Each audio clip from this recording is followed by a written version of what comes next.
Welcome back. I'm Walt Kane, and we are in your corner. As you can see from the consumer quiz, clutter costs time and money. Here are a few more statistics, in fact, from the National Association of Professional Organizers. Getting rid of clutter eliminates 40% of the housework in the average home.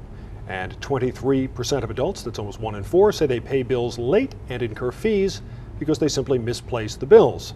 Well, here to help us sort through all the mess is Janet Valenza. She is a professional organizer with the company Closet Revolution. Janet, thanks for being with us. Thank you, Walt. I would imagine this has to be the busy time of year for you. I mean, people who are starting a new year, deciding that enough is enough, they want to kind of get organized. Yes, absolutely. The new year is always a time for a fresh start. And what's the problem with being disorganized? I mean, what does it take out of our lives?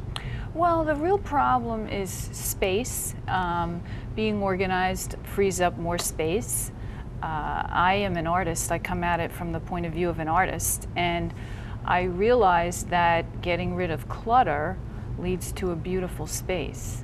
Do people just have too much stuff? I mean, when you really break it down, is that part of the problem? We just have too much stuff for the space? Yes, most people do. And what happens is, you live a life. You get married, you have a partner, you have kids, maybe you change jobs, you work at home, and all of a sudden you have all this stuff. You collect all this stuff. So it's natural to collect stuff over time, yes. You know, it's funny, when I was first getting started in my career, as a lot of people in this business, we moved around a lot. We might spend a year in one city and then move on to another.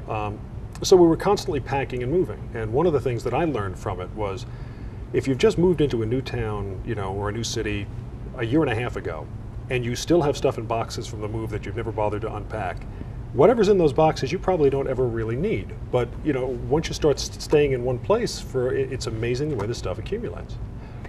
So how do you figure out what you can get rid of? Well, we've developed a program. It's an easy 10-step program.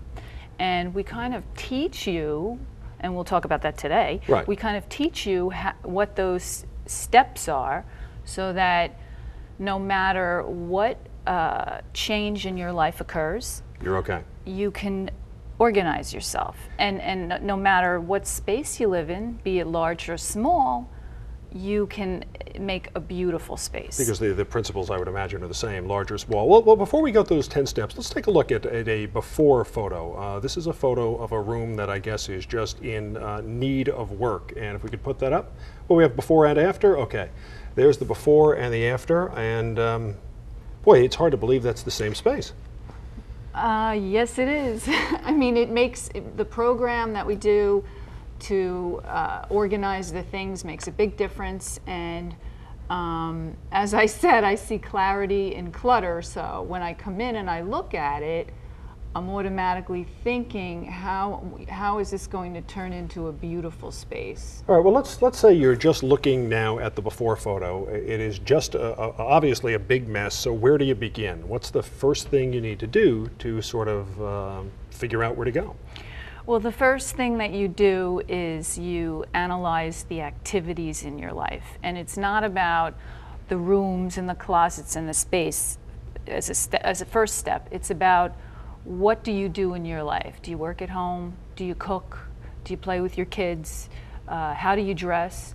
It's looking at the activities, not the rooms and the closets. That's okay. The first step. Well, we saw a whole room, but I guess for stepping people through it, we're gonna use an obvious example for anybody who has a desk, which is a messy desk. So we have a photograph here of a messy desk that we're going to look at, and okay, a lot of desks, let's face it, look pretty much just like that. What's the first step? The first step is to take a look at that and separate it into categories. So, you separate all the rubber bands, all the paper clips, all the bills that you have. Some people have 1 million pens. You have to separate things into categories first. So there it is, and that already looks better. It's just basically stuff stacked in neat piles. So now that you've got them categorized, you say edit your stuff. Literally, that means just toss out what you don't need? Yes, I mean, generally it breaks out into a couple of categories. Things that are worn out, For example, you probably have pens that don't write, or markers that are dried up. Obviously, those just have get to tossed. go. Rusty Right. things have to be tossed. And then when you have a surplus of something, you can give it away if it's still good. You know, maybe your kids have need pens or art supplies at school, so you can separate some of the things out and give them to your kids. So the three piles there: keep, give away, and toss. And then the next step after that, which I guess is sort of like the final step. The next step after that is to contain things. And a lot of people want to run out to the store and buy containers because it's fun, but you really shouldn't do that until this stage, because you'll buy the wrong size. You need to be able to measure everything, and you need to be able to figure out what the container should be made out of. And I always say, get clear containers that you can see through, so that it eliminates the need for labeling. You don't want to have to label. Labeling is never pretty, and if you can see what's in it, you know, you don't have to label it. All right, another thing, we started with a desk. Let's take a look at another big problem, which is, of course, closets. And we have a photo of a closet here, before and after. Well, actually, it just looks like the after. That is a very neat closet. Looks like a child's closet. What are the keys here? What are the principles that are being used? Well, this is actually a kid's cubby, and this was a big walk-in closet, but that shot is behind the door, and there was 7 inches depth behind the door, which is the perfect size for a little girl's shoe. So we were able to, once we saw all the shoes and the accessories, created a little shelf to put the shoes in. Exactly. That's only 7 inches deep, and we put the hooks above it because the girls had a lot of accessories, so we maximized that space behind the door. Knowing what we know about kids, there's a good chance that in about 48 hours that closet would not look like that. How do you keep organized, and how do you keep your kids organized? Well, you need to set aside 15 minutes a day to put things away. And setting aside that time and creating that kind of habit is a way to stay organized. And that's really important. All right, one more before and after photo. This is another closet, the before and the after here, if we can take a look at those. And obviously, we can see that the after is just, you know, much cleaner, much more organized than the before. What are the big differences here? What did you accomplish? Well, we were able to edit a lot of her clothing, because she had way too much clothing and didn't even know what she had, really. So that was one of the key steps, and she was able to give that away.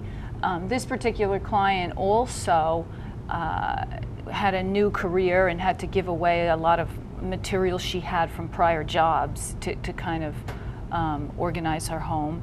It's you know, people, I understand how people feel.